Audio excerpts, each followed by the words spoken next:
Passons à l'exercice 8 rapidement. Très bien, donc exercice 8, on dit résoudre dans C l'équation z-2 sur z-1 égale à i. Alors, pour résoudre l'équation z-2 sur z-1 égale à i, c'est très simple. On va tout simplement faire produit des extrêmes, produit des moyens. Dans cette expression, on aura donc z-2 égale à i facteur de z-1. Si on tire z, on aura z-2 égale à iz moins i. Ça veut dire que si on regroupe les z, on aura z moins iz, d'accord, égale à 2 moins i. Donc, si on met z en facteur, on va mettre z facteur de 1 moins i égale à 2 moins i. C'est-à-dire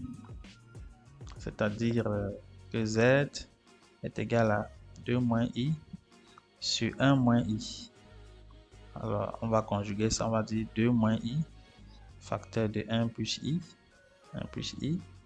tout sur 1 moins i facteur de 1 plus i. Très bien. Donc, on a donc z, la solution qui est égale à, si on développe, ça va, le numérateur, ça va faire 2 plus 2i moins i. Alors, on a moins i, donc 2 plus 2i moins i au carré, donc plus 1. Tout divisé par, alors, ça fait 2, c'est-à-dire z égale à 3 demi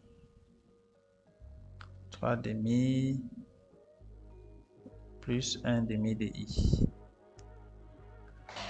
Très bien. Donc ça, c'est une des solutions. On pourrait aussi poser directement z égale à, une autre manière de résoudre, z égale à x plus i, y. En faisant ça, l'équation devient quoi? Ça devient x plus i, y moins 2. D'accord? X plus i, y moins 2 égale à, sur, autant pour moi, sur x plus i, y moins 1 égale à i. Alors, si on développe ça, on aura x plus iy moins 2 est égal à ix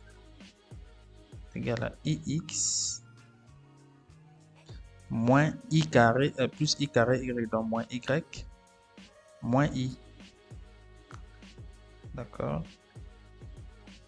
Donc, si on ramène tout ça d'un côté, on aura x plus ix, non, moins ix, autant pour moi, x moins ix, x moins ix, plus iy,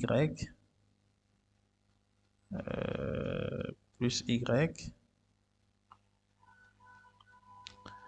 moins 2 plus i égale à 0, ce qui va donner x facteur de 1 moins i plus y. Non, on va plutôt regrouper les parties réelles et les parties imaginaires, puisque c'est un nombre complexe.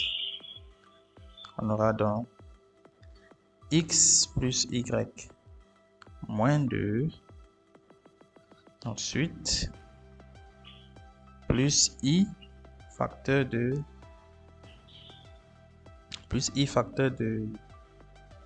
moins x plus y plus 1 égale à 0. Donc on a pris les parties imaginaires. Très bien. Donc ceci veut dire que on a x plus y moins 2 égale à 0 et moins x plus y plus 1 égale à 0. Si on fait la somme, on aura 2y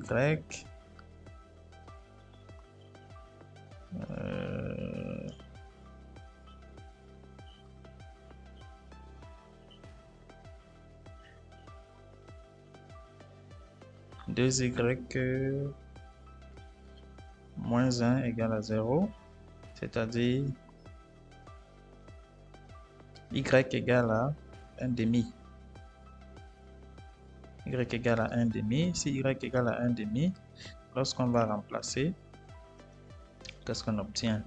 On obtient, si on remplace par exemple y ici, on va obtenir moins x plus 1 demi plus 1 égale à 0, c'est-à-dire moins x plus 3 demi égale à 0, c'est-à-dire x égale à 3 demi. X égale à 3 demi, on a donc z égale à x plus iy égale à 3 demi plus 1 demi de i. Donc voilà le résultat qu'il fallait trouver. En utilisant l'approche directe ou bien en décomposant, on trouve le même résultat. Deuxième question, soit M, A et B les points d'affixe respectifs Z, 1 et 2. On suppose que M est distinct de A et B. D'accord? Donc on suppose que M est différent de A et que M est différent de B. Interpréter géométriquement le module de Z-2 sur Z-1. Donc, on dit d'interpréter géométriquement. C'est simple à faire. Donc, deuxième question. Pour l'interprétation géométrique, module de Z-2 sur, pardon, Z-2 sur Z-1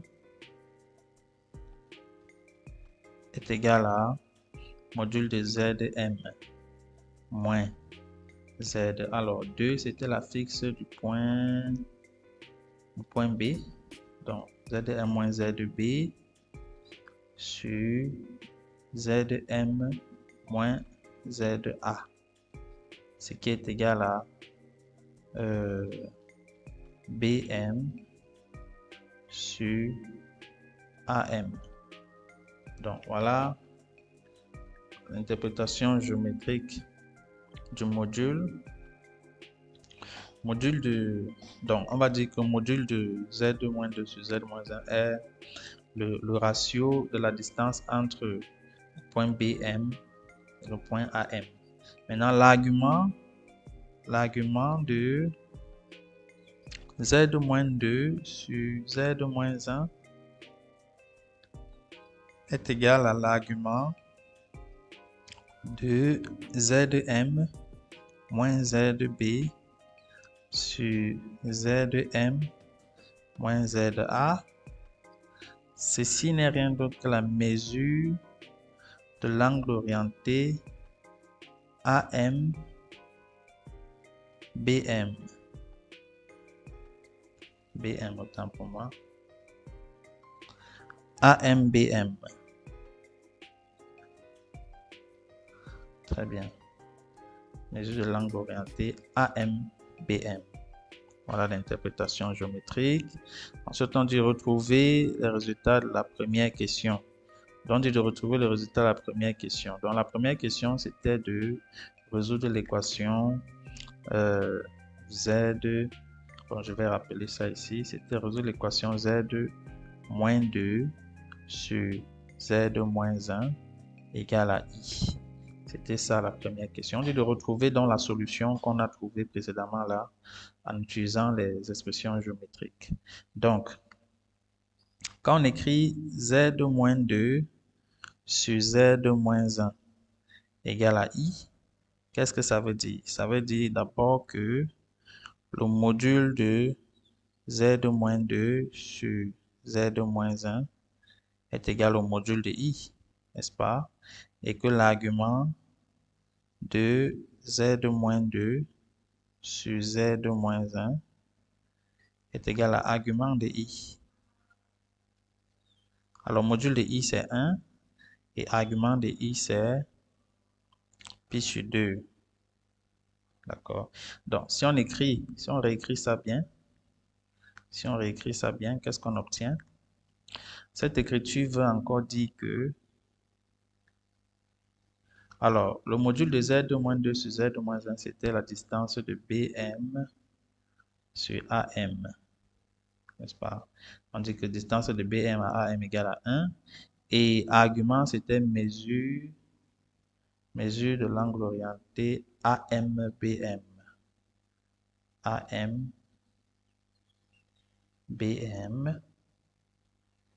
L'angle orienté AMBM égale à pi sur 2. Donc, c'est un angle direct, puisqu'il a un signe positif.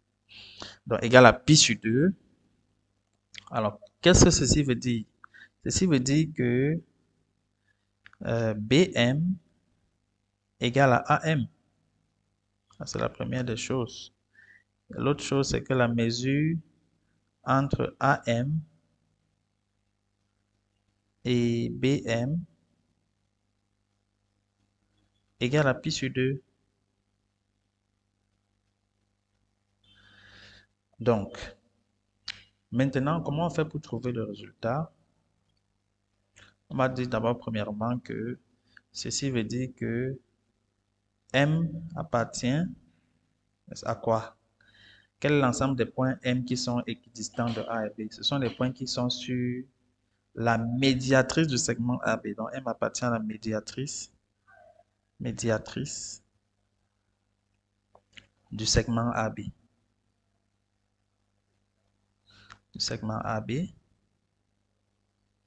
Et peut-être pour voir ça géométriquement, on peut tracer, on peut tracer, euh, on peut tracer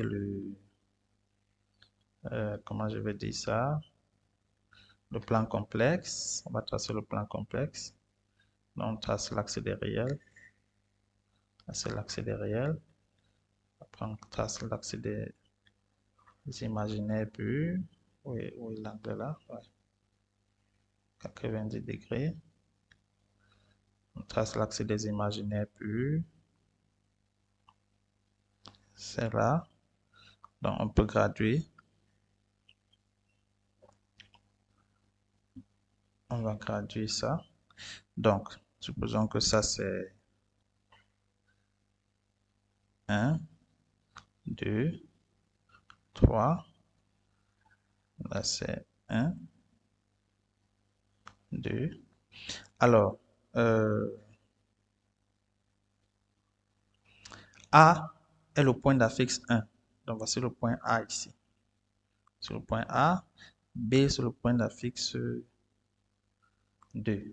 La médiatrice du segment AB, que voici, c'est la droite qui divise le segment AB en deux en étant perpendiculaire à celle-ci. Donc, le segment AB, voilà comment on va le tracer. On va chercher le milieu et puis on va tracer.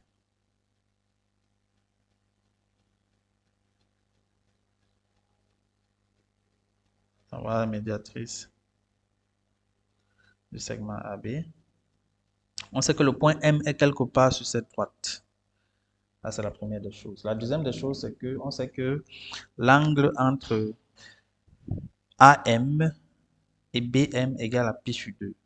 Donc, comment est-ce que vous placez M pour que l'angle entre AM et BM égale à pi sur 2? Il faut noter que l'angle entre AM et BM est encore égal à l'angle, c'est encore égal à la mesure de l'angle orienté MA, MB. C'est la même chose. Donc, AM, BM, c'est encore égal à MA, MB. Donc, vous allez voir que le point M sera quelque part ici. Il va être mis de sorte que l'angle entre MA et MB soit égal à pi sur 2. Donc, vous allez chercher pi sur 2. Pi sur 2, c'est 90 degrés.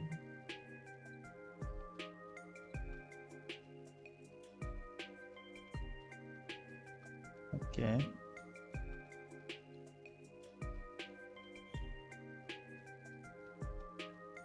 En 90 degrés, Voilà.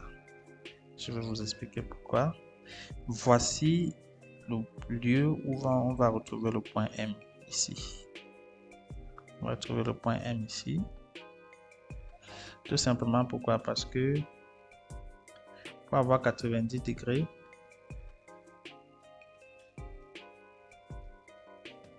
si on prend 45 fois 2, 45 fois 2 donne 90. Voilà. Donc, voici notre point M ici. On va prendre ça. Voici notre point M. Vous voyez que c'est le point, si vous regardez la partie réelle de M, c'est quoi? C'est 3,5. Voici la partie réelle, qui n'est rien d'autre que 3,5. La partie imaginaire, elle est là. La partie imaginaire, c'est 1,5. Donc, on voit bien que Z de M est bien égal à combien? À 3,5 plus 1,5 de I. C'est le même résultat qu'on a trouvé tout à l'heure. Donc, voilà, c'est tout pour cet exercice.